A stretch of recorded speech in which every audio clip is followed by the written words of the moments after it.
होली त्योहार के बारे में बताऊं आपको, मानोगे? अगर बता देंगे तो नहीं मानोगे ना, ये सही है। मैं आपको बताना चाहती हूँ, आपके बगल में हरदोई जिला जानते हो? हरदोई जिला के राजा थे हिरण्यकश्यप। हरदोई जिला के राजा थे हिरण्यकश्यप। वो कौन बिरादरी के थे? वो अनुसूचित जाति के थे, हमारे आपकी बिरादरी के थे, अनुसूचित जाति के थे हिरण्यकश्यप। और वो राजा हुआ करते थे। उनके राज्य में गरीब कमजोर गरीब था ही नहीं, सभी लोग बराबरी में रहा करते थे। और कुछ शरारती यही ब्राह्मण समाज के लोग उनके राज्य में पनपने नहीं पाते थे, वो हिलने नहीं पाते थे। इनको लगा कि साजिश के तहत हिरण्यकश्यप को कैसे परास्त किया जाए। लेकिन वो राजा था, हिरण्यकश्यप राजा थे, हमारे आपकी बिरादरी के थे। उनको परास्त करने के लिए ब्राह्मणों ने बहुत बड़ी छल करी। और छल के साथ क्या किया कि हिरण्यकश्यप का एक ही लड़का था प्रहलाद। हिरण्यकश्यप का एक ही लड़का था प्रहलाद, और प्रहलाद को उन्होंने फोड़ लिया। ब्राह्मणों ने फोड़ लिया, अपने छोटे बच्चों के साथ बच्चों को सिखला दिया कि जाओ और इसको अपने साथ में घुमाते रहो, टहलाते रहो, स्कूल में इसको पढ़ने न देना। और इसके बाद उसको पुड़िया पुकार खिलाना शुरू कर दिया, फिर उसको शराब पिलाना शुरू कर दिया। वो लोग पंडित लोग अपने लड़कों के साथ में उसको शराब पिलाना सिखला दिया। और जब वो शराब पीने लगा तो इतना शराब पीने लगा, इतना शराब पीने लगा कि उनके माँ बाप परेशान हो गए, तंग हो गए। हिरण्यकश्यप एक ही लड़का था प्रहलाद, वो इतना दरुहा हो गया कि हिरण्यकश्यप उनके माँ बाप दोनों परेशान हो गए। और परेशान होकर के कहे कि क्या किया जाए। तब उन्होंने एक सोचा, और ये पंडित लोग लड़के चढ़ाते थे, जाओ उनकी बिटिया को छोड़ दो, उनकी बिटिया को छेड़ दो, उनकी इज्जत लूट लो, उनके ऊपर हमला करो। ये चढ़ाते थे, वो दारू के नशे में किसी के ऊपर हमला कर देता था। तो जब हमला करता था तो उनके परिवार के लोग माँ बाप जाते थे हिरण्यकश्यप से शिकायत करने के लिए कि आपका बेटा राजा साहब हमारे परिवार के ऊपर हमला कर रहा है, लगातार दारू पी करके गाली गलौज देता है, झगड़ा करता है, लड़ाई करता है, हम बहुत परेशान हो गए, किसी तरीके से अपने लड़के को कंट्रोल करो। तब राजा साहब ने, तब हिरण्यकश्यप ने तय किया, बहुत समझाने की कोशिश की। और जब उनकी बात को नहीं माना, हिरण्यकश्यप की बात को जब नहीं माना उनका बेटा, तो हिरण्यकश्यप गुस्सा होकर के कहा कि मैं राजा हूं और मेरी बात को अगर ये बेटा नहीं मान रहा है, तो उन्होंने अपने राज्य से उसको बाहर कर दिया और अनाउंस करा दिया कि अब इस लड़के से हमारा कोई लेना देना नहीं है। अब इस बात को लड़का बाहर रहने लगा। जब छोड़ दिए तो ये ब्राह्मण लोग फिर उसको और पिलाना खिलाना शुरू कर दिया। अब तो फ्री हो गया और खूब पिलाना खिलाना शुरू कर दिया। और जब खूब पिला खिला करके उसको और ज्यादा पागल कर दिए तो हिरण्य वो बाहर ही रहता था। और उसी समय हिरण्यकश्यप की बहन होलिका नाम था, होलिका। हिरण्यकश्यप की बहन का नाम था होलिका। होलिका की शादी होने वाली, शादी तय हो गई। होलिका की शादी, हिरण्यकश्यप ने अपनी बहन की शादी तय कर दिया।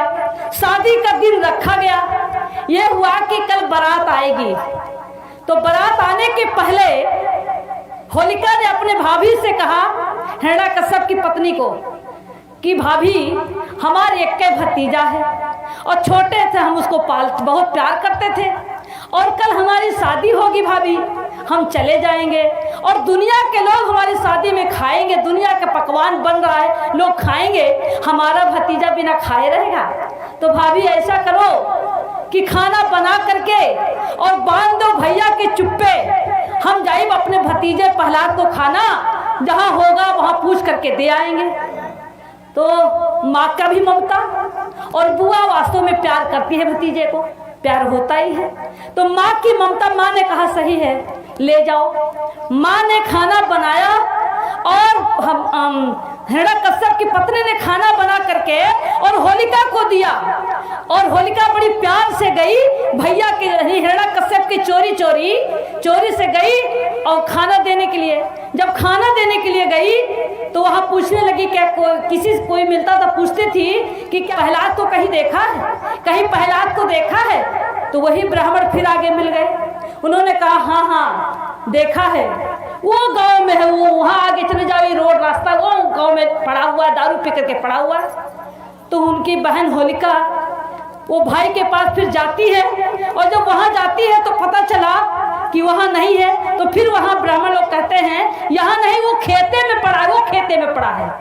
तो वो खेते में चले जाते हैं। जब होलिका वहाँ जाती है तो वहाँ घेर करके ब्राह्मणों ने उनकी इज्जत लूट लिया, उनकी इज्जत लूट लिया। जब इज्जत लूट लिया उनकी, और वो खून से लथपथ थी, तो इन लोगों ने फिर सोचा कि इज्जत भी लूटा, खून से लथपथ है। ऐसी स्थिति में जब राजा को पता चलेगा तो राजा तो हमको मरवा देगा। तो उसने कहा कि रात भर उसके साथ इज्जत के साथ खिलवाड़ हुआ, और सुबह भोर में 4 बजे खेत, गांव के किनारे खेत में उसको लकड़ी कंडा ला करके उसको फूंक दिया, होलिका को फूंक दिया। होलिका जल के राख हो गई, मर गई। होलिका जल के राख हो गई। और सुबह जब हुआ तो होलिका की बारात आनी थी, और होलिका घर में है नहीं। हिरण्यकश्यप राजा की पत्नी भी परेशान हुई, कहें कि अरे रात के गई थी खाना देने, काफी देर पहले दिन ही में गई थी, रात भर बीत गया, अभी तक नहीं आई, बारात आने वाली है। हिरण्यकश्यप जाके हिरण्यकश्यप से बताती है अपने पति को कि होलिका गई थी खाना देने अपने भतीजे को, प्रहलाद को, पता नहीं कहाँ रह गई। तो वो कहते हैं कहाँ है? उन्हें कहा कुछ पता नहीं चल रहा है। तब राजा साहब ने अपने खुफिया एजेंसी को भेजा, और खुफिया एजेंसी को भेजा पता करने के लिए। तो बहुत ढूंढे, नहीं पाए, वो तो जल के राख हो गई। तो जो शरारती लोग थे, कुछ लोग जो गांव के लोग थे, जो देखा था चुप्पे चुप्पे से खेल जो प्रहलाद के साथ होता था, तो राजा के खुफिया से उन लोगों ने बताया, और जब बताया तो उन लोगों को पकड़ा गया। उन लोगों को पकड़ लिए जिन लोगों ने मारा था होलिका को, इज्जत को लूटा था, मारा था, उन लोगों को पकड़ लिया। और पकड़ने के बाद उसने पूछा कैसे घटना क्या हुई। तो उन लोगों ने बताया कि ऐसे ऐसे प्रहलाद को खाना देने गई थी, और हम बहका के ले गए, उनके साथ इज्जत के साथ खिलवाड़ किया, और फला खेत में गांव के किनारे उसको मैंने कंडा लकड़ी से फूंक दिया। तब राजा को आक्रोश आया, और राजा को जब आक्रोश आया तो राजा ने उन 5 लोगों को अपनी तलवार की नोक से उसको चीर दिया, माथ पर चीर दिया, और चीर करके गधा पे बैठा करके मुंह पे काली पोत करके, और गांव में पूरा गांव घुमाया, और सारे लोग कहे अबीर है। अबीर मतलब इसमें वीरता नहीं, एक कायर है।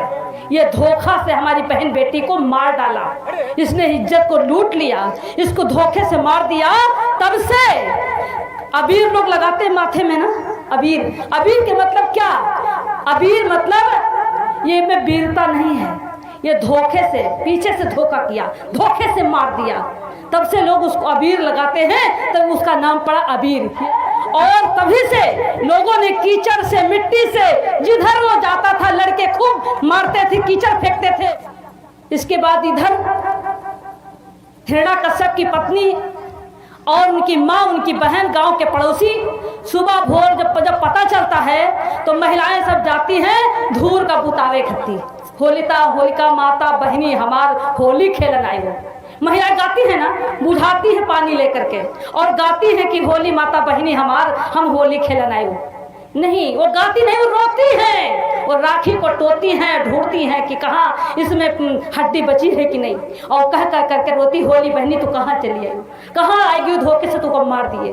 और मरने के बाद समाज के लोग भी इकट्ठा होते हैं, और इकट्ठा होकर के कहते हैं कि हमारे समाज के साथ इतना अत्याचार। तुम समाज को इकट्ठा करके और समाज को सही रास्ते पर, वो कहते हैं यह अत्याचार करने वाले हैं, इसका हमें विरोध करना है। और उन्होंने विरोध करने के लिए समाज के लोग इकट्ठा, हर मोहल्ले में, हर गांव में इकट्ठा होकर के उसका विरोध करते हैं। और विरोध करने के बाद इन ब्राह्मणवादी व्यवस्था के लोगों ने होलिका त्योहार बना दिया, और त्योहार बना करके हमारे लोग बड़े शौक से होली खेलते हैं।